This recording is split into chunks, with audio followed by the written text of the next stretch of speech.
Peri engineering, arts and science, pharmacy, nursing மற்றும் physiotherapy கல்லூரிகள் சென்னை இந்தியாவில் சிறந்த உள்கட்டமைப்பு கொண்ட கல்லூரிகளில் ஒன்று. 100% வேலை வாய்ப்பினை உறுதி செய்யும் சாதனை.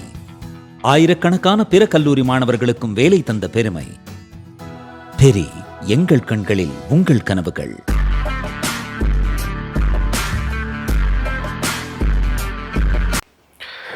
வணக்கம் ஜெயன்.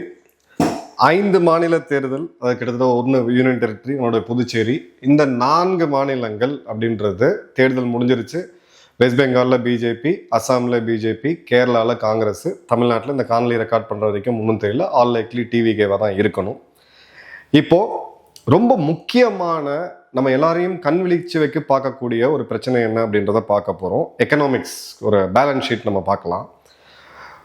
4 தேர்தல்லையுமே யாரோ ஒருத்தர் வெற்றி பெற்றிருக்காங்க, ஒரு கட்சி வெற்றி பெற்றிருக்காங்க. இதில் வெற்றி பெற்ற கட்சி எல்லாமே ஒரு போல் ப்ராமிஸை கொடுத்துருக்காங்க. நாங்கள் உங்களுக்கு இது தருவோம், நாங்கள் உங்களுக்கு அது தருவோம் அப்படின்ட்டு. இப்போ தருவோம்ன்றது எங்கேருந்து தர முடியும்? அரசோடைய கருவூலத்திலேருந்து. அரசோடைய கருவூலத்துக்கு எங்கேருந்து பணம் வருது? வரி விதிப்புலேருந்து பணம் வருது. ஸோ வரி விதிப்பில் எங்கேருந்து வருது? ஒன்று சென்ட்ரல் கவர்மெண்ட்லேருந்து வரக்கூடிய ஜிஎஸ்டியோட ஷேரு, ஐடியோட ஷேரு, அதன் பிறகு ஜிஎஸ்டியோட ஷேர் மெயினாக மாநில அரசு வருவாய் அப்படின்னு பார்த்தீங்கன்னா நம்ம குடிக்கக்கூடிய தண்ணீர், water tax, property tax, road tax, registration, நீங்கள் இதில் கட்டக்கூடிய பத்திரப்பதிவில் கட்டக்கூடிய சார்ஜஸ்ஸு, இல்லை வண்டி ரெஜிஸ்டர் பண்ணும்போது பட்டக்கூடிய சார்ஜஸ்ஸு, இது எல்லாத்தையும் சேர்த்து ப்ளஸ் கலால் வரின்னு சொல்லக்கூடிய லிக்கர் மற்றும் பெட்ரோல் டீசல்லேருந்து வரக்கூடிய வருவாய். இதுதான் மேஜர் அரசு வருவாய். அரசு நிறுவனங்கள் ஒரு சிலது ப்ராஃபிட்டில் இருக்குது, பட் அநேக அரசு நிறுவனங்கள் லாஸ் மேக்கிங்காக தான் இருக்கிறாங்க. இப்போ இந்த ரொம்ப முக்கியமாக இந்த 4 ஸ்டேட்டையும் மட்டும் கம்பேர் பண்ணி பார்ப்போம். இப்போ தமிழ்நாடு எடுத்தீங்க அப்படின்னா நம்மளுடைய ஜிஎஸ்டிபி அப்படின்றது 35.7 லட்சம் கோடி அப்ராக்சிமேட்டாக. நம்மளுடைய டெட் டு ஜிஎஸ்டிபி ரேஷியோ, வருமானத்துக்கு நமக்கு எவ்வளோ கடன் இருக்கு அந்த சதவீதம் பார்த்தீங்கன்னா 26% கடன் இருக்குது நம்மளுக்கு. ஃபிஸ்கல் டெஃபிஷியன்ட், நிதி பற்றாக்குறை ரொம்ப ரொம்ப முக்கியம். 3%க்கு கீழே இருக்கணும் அப்படின்றது பேசிக் எக்கனாமிக்ஸில். ஆனால் நாம் இப்போ இருக்கிறது கிட்டத்தட்ட 3%.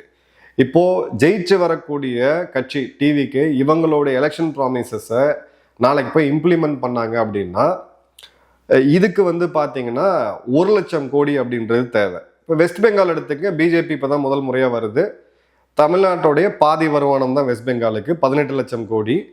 டெப்ட் டு ஜிடிபி ரேஷியோ 38, தமிழ்நாடு 26, 38, 3%லாம் தாண்டி அவங்க ஏற்கனவே போயிருக்காங்க. இப்போ பிஜேபிக்கு சொல்லியிருக்காங்க 3000 ரூபா நாங்கள் மகளிருக்கு தருவோம் அப்படின்னு சொல்லிட்டு. அப்போ வெஸ்ட் பெங்காலோடைய நிதி நிலைமை என்ன இருக்குன்றதை நம்ம பார்க்கணும்.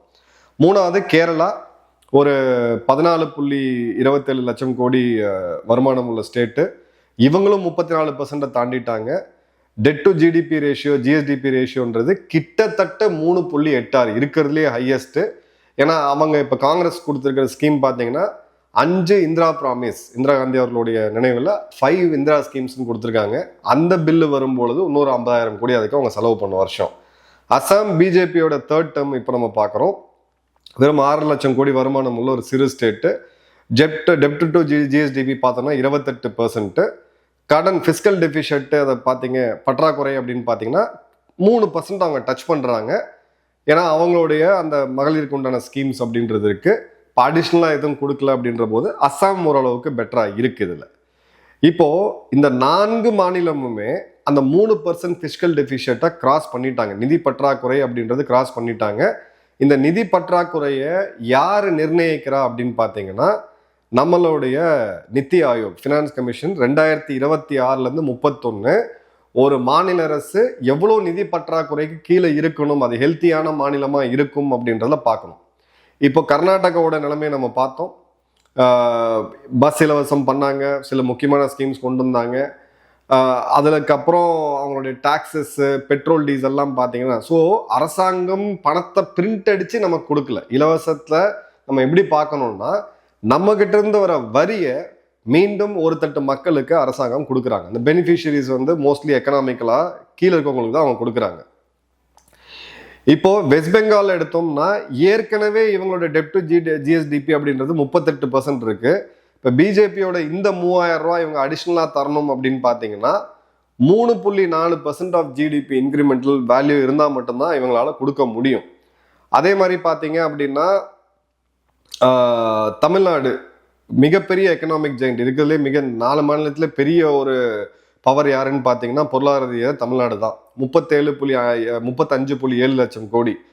பட் இவங்களுடைய டிவிக்கோட ப்ராமிஸ் எடுத்தீங்கன்னா இன்னும் 1 லட்சம் கோடி வரும். இன்னும் 1 லட்சம் கோடி அடிஷ்னலாக செலவு பண்ணணும். இது வந்து பார்த்தீங்க அப்படின்னா இப்போ டிஎம்கே கடைசியாக செலவு பண்ணது ரஃபாக ஒரு 65,000 70,000 கோடி வருஷத்துக்கு. அது அப்படியே 50% இன்க்ரீஸ் ஆகும். இப்போ இந்த 50% இன்க்ரீஸ் ஆகக்கூடிய பணத்தை ஒன்று அரசாங்கம் கடனாக வாங்கணும், சர்வதேச நிறுவனங்கள்கிட்டருந்தோ இல்லை மத்திய அரசுந்தோ கடனாக வாங்கல, வங்கிகள்கிட்டருந்தோ கடனை வாங்கணும். இல்லைன்னா வருமானத்தை இன்க்ரீஸ் பண்ணணும். வருமானத்தை இன்க்ரீஸ் எப்படி பண்ண முடியும்?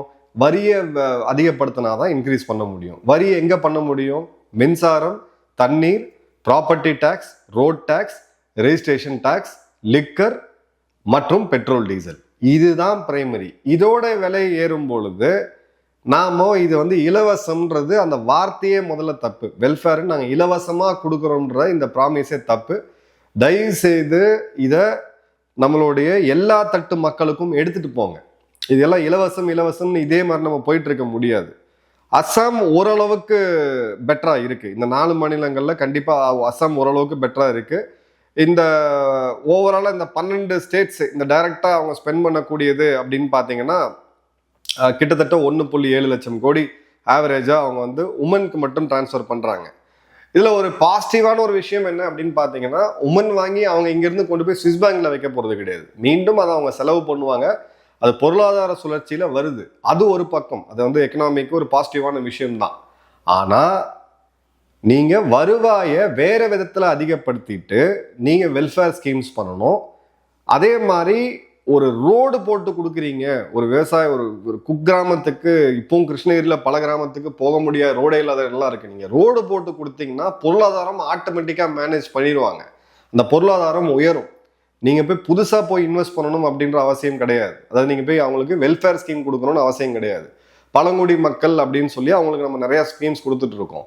அவங்க இருக்கக்கூடிய மலைப்பகுதிகளில் எக்கோ டூரிசமும் சஸ்டைனபிள் டூரிசமும் நம்ம பெரிய அளவுக்கு டெவலப் பண்ணோம் அப்படின்னா அவங்க டாக்ஸ் கட்டக்கூடிய அளவுக்கு நாளைக்கு பொருளாதார ரீதியாக வளருவாங்க. அந்த கேபிட்டல் ஸ்பெண்டிங் அப்படின்றது நமக்கு ரொம்ப ரொம்ப கம்மியாக இருக்கு அப்படின்றத பார்ப்போம். இப்போ தமிழ்நாடு ஸ்பெசிஃபிக்காக நம்ம ஒரு இதில் பார்ப்போம். இந்தியாவிலேயே மிகப்பெரிய இண்டஸ்ட்ரியல் ஸ்டேட் எதுன்னு பார்த்தீங்கன்னா தமிழ்நாடு தான். ஒரு இண்டஸ்ட்ரியல் ஜெயண்டாவே நம்ம தமிழ்நாடை பார்க்கலாம். நம்ம எக்கனாமிக் பவர் ஹவுஸ்ன்னு நம்ம சொல்லுவோம் இந்தியாவோட. இந்த இடத்துல நம்மளுடைய கடந்த நிதியாண்டில் பார்த்தோன்னா 35.7 லட்சம் கோடி வருவாய். இதில் ஒரு 10.83% நம்ம குரோத்தை வந்து காமிச்சிருக்கிறோம். போன வருடத்தை விட 25ல் 11.19%, இப்போ பார்த்தீங்கன்னா 10.83%. பட் இதுவுமே நேஷனலை விட நல்லா தான் இருக்குது. இதுக்கு மெயின் காரணம் என்ன அப்படின்னு பார்த்தீங்கன்னா, நம்மளுடைய மொபைல் உற்பத்தி நடக்குது. இப்போ குறிப்பாக சென்னை மற்றும் சபர்பன் ஏரியாஸில் செமிகண்டக்டர் உற்பத்தியெல்லாம் நம்ம வந்து கொண்டு வரோம் உள்ள. இப்போ இந்த மொபைல் உற்பத்தி எல்லாமே இந்தியா 100% நம்ம சைனாட்ட இருந்து மொபைல் ஃபோன்ஸை இம்போர்ட் பண்ணும் பொழுது அரசாங்கம் வந்து பிஎல்ஐ ஸ்கீம் கொண்டு வராங்க. ப்ரொடக்ஷன் லிங்க்ட் இன்சென்டிவ் ஸ்கீம் அப்படின்றத கொடுக்குறாங்க. இது கார்மெண்ட் இண்டஸ்ட்ரி, பல இண்டஸ்ட்ரி கொடுத்துருக்காங்க. நீங்கள் இவ்வளோ உற்பத்தி பண்ணீங்கன்னா அதுக்கு அரசாங்கம் இவ்வளோ தரும் அப்படின்னு சொல்லிட்டு. ஸோ அந்த நிறுவனங்கள் இப்போ அதிகமாக உற்பத்தி பண்ணி 3ல் 1 ஐஃபோன் அப்படின்றது இப்போ தமிழ்நாட்டிலேருந்து உலகம் முழுக்க எக்ஸ்போர்ட் ஆகிட்டு இருக்கு. ஸோ அந்த ஃபிகருமே இங்கே ரிஃப்ளெக்ட் ஆகுது அப்படின்றத பார்க்குறோம். அதே மாதிரி பார்த்தீங்கன்னா நம்மளுடைய பெர் கேபிட்டல் இன்கம் சராசரியாக ஒரு வருஷத்துக்கு நம்ம ஸ்டேட்டில் எந்த அளவுக்கு நம்ம சம்பாதிக்கிறோம்னா ரஃபாக ஒரு 3.5 லட்சம் ரூபா. இது வந்து மிச்ச ஸ்டேட்ஸை வந்து ஹை பர்ஃபார்ம் பண்ணுது, அவுட் பர்ஃபார்ம் பண்ணுது. இதில் நம்மளுடைய ரெவென்யூஸில் 75% நம்மளிருந்தே இது பண்ணுறோம். அதே மாதிரி பார்த்தீங்க அப்படின்னா நம்மளுடைய மிக முக்கியமாக இந்த பெர் கேபிட்டல் இன்கம் இன்னும் அதிகமாகிறதுக்கான ஸ்கோப் நிறைய இருக்குது. நம்மளுடைய வருவாய் அப்படின்றது ஒரு 2,74,000 கோடி அப்படின்னு வச்சுக்கோங்களேன். ஒரு ரஃபா சொல்கிறேன். அரசாங்கம் செலவு பண்ணுறது 3,68,000 கோடி. ஸோ இந்த ஃபிஸ்கல் டெஃபிஷியன்ட்னு சொல்கிறது வரவுக்கு மிஞ்சின செலவு. ஸோ வரவை விட கிட்டத்தட்ட 1 லட்சம் கோடி நம்ம அதிகமாக செலவு பண்ணிட்டு இருக்கோம் வருஷம். இந்த ஸ்கீமை இண்டெக்ட் பண்ணும்போது இது அப்படியே 1.4 லட்சம் கோடியாக மாறும். இங்கே தான் விஷயம் இருக்குது. ஏன்னா ரெவென்யூ டெஃபிஷியன்ட் அப்படின்றது நமக்கு ரஃபா ஒரு 45,000 கோடி அளவுக்கு இருக்கு. அப்போ மிச்சம் இருக்கக்கூடிய அந்த 50,000 கோடி என்ன இங்கேருந்து பார்த்தீங்கன்னா நீங்கள் வெளியில இருந்து தான் வாங்கி ஆகணும். அப்போ நீங்க வெளியில இருந்து வருட வருடம் நீங்க வாங்கிட்டே இருந்தீங்கன்னா அதுக்கு கட்ட வேண்டிய வட்டியை நீங்க அதிகமா கட்டிக்கிட்டே இருப்பீங்க. அப்போ உங்களுடைய ஃபிஸ்கல் டெபிஷியன்ட்ன்றது இன்னும் அதிகமா போகும். ஸோ நம்மளுடைய இன்ட்ரெஸ்ட் ஆஸ் பர்சன்டேஜ் ரெவன்யூ, நமக்கு வரக்கூடிய மாநிலத்துக்கு வரக்கூடிய வருவாயில எத்தனை சதவீதம் நம்ம வட்டியா கட்டுறோம் அப்படின்னு பார்த்தீங்கன்னா 20%. இதுதான் இருக்கக்கூடிய மிக முக்கியமான ஒரு பாயிண்ட். டிஎம்கேவுடைய வெல்ஃபேர் ஃபண்ட் எடுத்தோம் அப்படின்னா ரஃபா அவங்க ஸ்பெண்ட் பண்ணது 65,000 கோடின்னு வைங்களேன். இப்போ இது வந்து 1,00,000 கோடிக்கும் அதிகமாக போகுது. அப்போ நீங்கள் வருவாயை அதிகப்படுத்தாம நீங்கள் செலவு மட்டும் அதிகப்படுத்துனீங்க அப்படின்னா நம்ம வரக்கூடிய வருமானத்தில் 10 ரூபா எனக்கு இந்த வருஷம் ஆஸ் அ கவர்மெண்ட்டாக நான் சொல்கிறேன், 10 ரூபா எனக்கு 100 ரூபா எனக்கு வருமானம் வந்துச்சுன்னா அதில் 20 ரூபாயை நான் வட்டி மட்டுமே கட்டிக்கிட்டு இருக்கேன். இது ஹெல்த்தியான ஒரு ஸ்பேஸ் கிடையாது. அதே மாதிரி பார்த்தீங்க அப்படின்னா ஏற்கனவே இருக்கிற ஸ்கீமு 65,000 கோடி, இப்போ டிவிக்கு இவங்க புதுசாக கொண்டு வந்திருக்க ஸ்கீமு 1,00,000 கோடி, ரெண்டுத்தையும் சேர்த்து பேரலாக அவங்க இம்ப்ளிமெண்ட் பண்ணாங்க அப்படின்னு பார்த்தீங்கன்னா அப்போ 1.65 லட்சம் கோடி வெல்ஃபேர் ஸ்பெண்டிங் மட்டுமே பண்ணணும். இது வந்து ஃபிஸ்கல் டெபிஷியன்ட் எம்கே அப்படின்னு சொல்லக்கூடிய எக்கனாமிக்ஸ் குரூப்பை எடுத்தோம் அப்படின்னா இன்னும் ஃபிஸ்கல் டெபிஷியன்ட்டை 3% எடுத்துகிட்டு போகும் அப்படின்றாங்க. ஸோ இதுவும் ஒரு டேஞ்சரஸான ஒரு பாயிண்ட்ல தான் இருக்கு. இப்போ இந்த திட்டங்கள் அவங்க என்ன கொடுத்தாங்கன்றதை பார்த்தோம். கோல்ட் ஃபார் பிரைட்ஸு, அண்ணன் சீர்திட்டம், அதாவது பெண்களுக்கு கல்யாணம்னா இவ்வளோ கோல்டு இதுன்னு சொல்லிட்டு இது எல்லாமே தேவை. கண்டிப்பாக 5 சிலிண்டரு, அன்எம்ப்ளாய்மெண்ட் கிராண்ட்டு, இது எல்லாமே தேவை. ஆனால் நமக்கு இருக்க வேண்டிய கான்சென்ட்ரேட் பண்ண வேண்டியது என்ன அப்படின்னு பார்த்தீங்கன்னா வெல்ஃபேர் ஸ்கீமை ஒரு பக்கம் தேவைப்படக்கூடிய எல்லாருக்கும், எல்லா மகளிருக்கும் இலவசமா பஸ் தேவையா கேட்டீங்கன்னா கண்டிப்பா தேவையில்லை. மகளிர் தமிழ்நாட்டில் இருக்கக்கூடிய பெண்கள் தான் அதிகமாக வேலைக்கு போகக்கூடியவங்க. பட் இந்த மாதிரி ஜென்ரலைஸ்டு ஜெண்டர் பேஸ்ட் ஸ்கீம்ஸை அவங்க வந்து கொஞ்சம் ரீலுக் பண்ணிட்டு ஸ்பெசிஃபிக்காக செக்டர் பேஸ்டு ஸ்கீம்ஸை கொண்டு வந்தாங்க அப்படின்னா நல்லா இருக்கும். 2-3 விஷயம் என்னுடைய சிற்றறிவுக்கு நான் பேசக்கூடிய மக்களுக்கு அவங்க கிட்ட தான் எனக்கு கிடைக்கக்கூடிய இன்புட் நாலேஜ் எல்லாம் பார்த்தீங்கன்னா டூரிசம் ரொம்ப ரொம்ப ஒரு மிகப்பெரிய பொட்டன்ஷியல்ல க்ரோ ஆகக்கூடியது இருக்கு. டூரிசம்ல எனக்கு 2 விமர்சனங்கள் இருக்கு. அரசு மட்டுமே பண்ண முடியாது, மக்களுடைய பங்கும் அதில் வேணும். அருமையான நீர்வீழ்ச்சிகள் தமிழ்நாடு முழுக்க இருக்கு. பல நண்பர்கள் எங்கெங்க இருந்தோம்லாம் இங்கே வராங்க.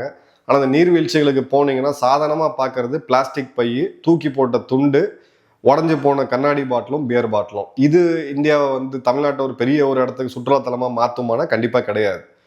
இப்போ இந்த இடத்துல நம்மளுடைய ஒரே ஒரு சேவிங் ரேஸ் என்ன அப்படின்னு பார்த்தீங்கன்னா நம்மளுடைய பொருளாதாரம் பேஸ் வந்து ரொம்ப பெருசு.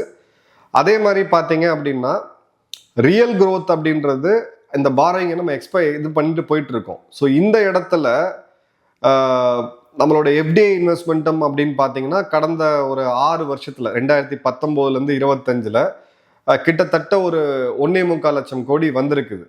நமக்கு ஸ்ட்ராங் ரெவென்யூ இருக்குது, எல்லாமே இருக்குது. ஆனால் கோவிடுக்கு பிறகு நம்ம ரெவென்யூ டெபிஷியட்டில் தொடர்ந்து போயிட்டு இருக்கோம். இது வந்து பார்த்தீங்க அப்படின்னா நமக்கு அந்த வெல்ஃபேர் சர்ஜை ஓரளவுக்கு கட்டுப்படுத்த வேண்டிய ஒரு சூழ்நிலை அப்படின்றது இருக்குது. ரெவென்யூ இன்க்ரீஸ் பண்ணணும் அப்படின்னா நிச்சயமா இங்க இருக்கு அரசு முன்னின்று நடத்தக்கூடிய நிறுவனங்கள் தனியார்மயமாக்கப்பட்டு அதில் அட்லீஸ்ட் கவர்மெண்ட் ஸ்டேக்ஸை கம்மி பண்ணி பிரைவேட்டைஸ் பண்ணி அதில் வரக்கூடிய இன்கம் அதிகப்படுத்தணும்.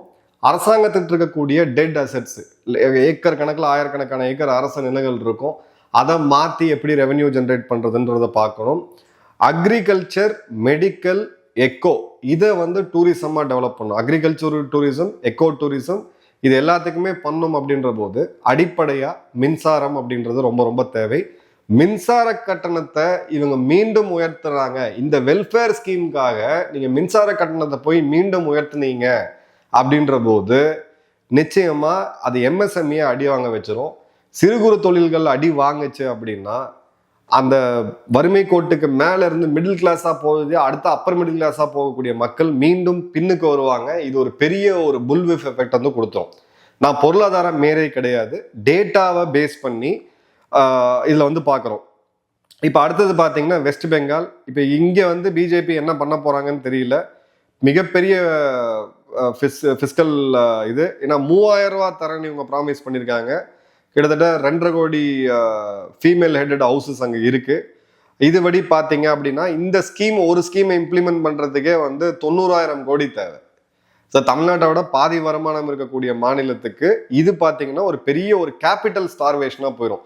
கடந்த 15 வருடத்துல கேபிட்டல் எக்ஸ்பென்ஸே ரோடு, புது பிரிட்ஜஸ், புது இதுவே பண்ணாம ஒரு ஸ்டாக்னேட்டடா இருந்த ஒரு மாநிலம் எதுன்னு பார்த்தீங்கன்னா கிளாசிக்கலா கொல்கத்தா தான், வெஸ்ட் பெங்கால் தான். வெஸ்ட் பெங்காலோடைய முக்கியமான நகரங்களுடைய 10 வருடத்துக்கு முன்னாடி புகைப்படத்தை இப்பயும் பார்த்தீங்கன்னா இப்பவுமே பார்த்தீங்கன்னா ஸ்டேட் ஹைவேஸ்லாம் அப்படியே தான் இருக்கு. ஸோ இந்த மாநிலத்துக்கும் இவங்களுக்கு ஒரு பெரிய சேலஞ்ச் இருக்கு அப்படின்றத பார்க்குறோம். கேரளா இந்தியாவோட மோஸ்ட் டெவலப்டு ஸ்டேட்டு, அதுவுமே ஃபிஸ்கல்ல அப்படின்னு பார்த்தீங்கன்னா எஜ்ஜில் இருக்கு. ஏன்னா அவங்களுடைய வருமானம் உயரவே இல்லை, அது அப்படியே ஸ்டாக்னெட்டாக போயிட்டு இருக்கு. இன்ஃபேக்ட் எந்த அளவுக்கு போச்சுன்னு பார்த்தீங்கன்னா ஒரு வருடம் முன்னாடி மலையாளிகள் எக்கச்சக்கமான பேர், லட்சக்கணக்கான பேர் வெளியில இருக்கிறதுனால அவங்க வீடு பார்த்தீங்கன்னா இங்கே பூட்டி கிடக்கும். பூட்டி இருக்கிற வீட்டுக்கும் அந்த ப்ராப்பர்ட்டி டேக்ஸை வந்து நீங்கள் கட்டுங்கன்னு சொல்லி தேடி போட்டாங்க. அந்த கார்பரேஷன் டேக்ஸ், முனிசிபல் டேக்ஸ்லாம் போட்டாங்க. ஸோ இந்த இடத்துல அவங்களுக்கு அவங்களுடைய மிகப்பெரிய இதுன்னு பார்த்தீங்கன்னா அவங்க டேக்ஸ் ரெவன்யூ ஃப்ளாட், அது ஒரு மிகப்பெரிய ட்ராப்பு. அடுத்தது இந்திரா கேரண்டின்னு இவங்க சொன்ன ப்ராமிஸ், இதில் பார்த்தீங்கன்னா வெல்ஃபேர் பென்ஷன் 3000 ரூபா மாதத்துக்கு, 1000 ரூபா கல்லூரி போகக்கூடிய பெண்களுக்கு, 25 லட்சம் health insurance, free bus travel for women, interest free loan for entrepreneurs. இதில் interest free loan for entrepreneurs எத்தனை பேருக்கு அது கிடைக்க போகுதுன்னு தெரில. ஓவராலாக பார்த்தீங்கன்னா இவங்களுக்குமே கிட்டத்தட்ட அதே மாதிரி தான் இருக்குது. இப்போது இந்த மாநிலம் அஸ்ஸாம் மாநிலம் எடுத்தோம்னா அவங்களது மோசமாக இருக்கு, ஆனால் இந்த அளவுக்கு மோசமாக இல்லை. ஸோ நம்மளோட ஓவரால் ஃபிஸ்கல் ஹெல்த் அப்படின்னு நம்ம எடுத்தோம்னா வெஸ்ட் பெங்கால் கிரிட்டிக்கலான சூழ்நிலை இருக்குது. தமிழ்நாடு மற்றும் கேரளா ஹெவியாக ஸ்ட்ரெஸ் ஆகிருக்கு, வெகு விரைவில் கிரிட்டிக்கல் சூழ்நிலைக்கு போயிடும். அஸ்ஸாம் ஓரளவுக்கு மாடரேட்டாக இருக்குது. இது ஏன் ரொம்ப ரொம்ப முக்கியம் அப்படின்னு பார்த்தீங்கன்னா கொடுக்கக்கூடிய இந்த வெல்ஃபேர் ஸ்பெண்டு, இப்போ டிவிக்கோட இதுன்னு சொல்கிறேன், மதிப்புமிகு மகளிர் திட்டம் அதுக்கு அப்ராக்சிமேட்டாக 47,000 கோடி, அண்ணன் சீர் திட்டம் அதுக்கு ஒரு ரஃபாக பார்த்தீங்கன்னா ஒரு 10,000 கோடி, 6 எல்பிஜி சிலிண்டர் ஃப்ரீ அதுக்கு ஒரு 5,400 கோடி, அன்எம்ப்ளாய்மெண்ட் கிராண்ட் 5,000 கோடி, யூத் ஸ்டைஃபண்ட் 5,500 கோடி, இது எல்லாம் இந்த 200 யூனிட் மின்சாரம் இது ஒரு 10,000 கோடி. ஏற்கனவே நம்மளுடைய மின்சார கட்டணம் அதிகமாக இருக்குது, கிட்டத்தட்ட டபுள் ஆயிருக்கு கடந்த 5 வருடங்களில். ஸோ ஆட்சியாளர்கள் தயவு செய்து ஓவராலாக உங்களுடைய போல் ப்ராமிஸ் எலெக்ஷன் வின் பண்ணுறது ஒரு பக்கம் இருந்தாலும் மாநிலத்தோட நிதி நிலைமை அப்படின்றது இந்த ஃபினான்ஷியல் எக்கனாமிக் எக்ஸ்பர்ட்ஸை கூட வச்சு ப்ரூடண்ட்டான ஸ்பெண்டிங், கரெக்டான இது மக்கள்கிட்டே நீங்கள் வந்து ஓப்பனாக பேசலாம். நான் கொடுத்தேன், இந்த வாக்குறுதியை கொடுத்துருக்கேன், இந்த 3 வருடம் பொறுத்துக்குங்க, நிதிநிலையை நான் சரிப்படுத்தி பண்ணுறேன் அப்படின்னு சொல்லிட்டு இலவசம்ன்ற வார்த்தையை பயன்படுத்தாதீங்க. இப்போ அடிஷ்னலாக இவங்க வந்து ஸ்பெண்ட் பண்ணக்கூடிய அந்த 1 லட்சம் கோடியுமே நாம தான் திரும்ப கட்டி ஆகணும், அதுக்குண்டான வட்டியும் நம்ம கட்டி ஆகணும். அட்வான்ஸில் நம்ம வட்டி வாங்கி செலவு பண்ணிக்கிட்டு இருக்கோம், அந்த வட்டியை அடுத்த தலைமுறையும் கட்டி ஆகணும். இந்த வீடியோ உங்களுக்கு ஏதாவது ஒரு சென்ஸ், வீடியோ மேக் சென்ஸ் நம்ம சொல்லுவோம். இது உங்களுக்கு வந்து இந்த மாதிரியான கண்டென்ட் நம்ம ஜியோ பாலிட்டிக்ஸை விட்டு கொஞ்சம் ட்ரிஃப்ட் ஆகி இந்த மாதிரியான specific content once in a month அப்படி மாதிரி போடணும்னு ஆசை இருந்துச்சுன்னா, உங்களுக்கு விருப்பம் இருந்துச்சு, கேட்கக்கூடிய விருப்பம் இருந்துச்சுன்னா மறக்காமல் கமெண்ட் பாக்ஸில் போடுங்க. நன்றி, வணக்கம், ஜெயன்.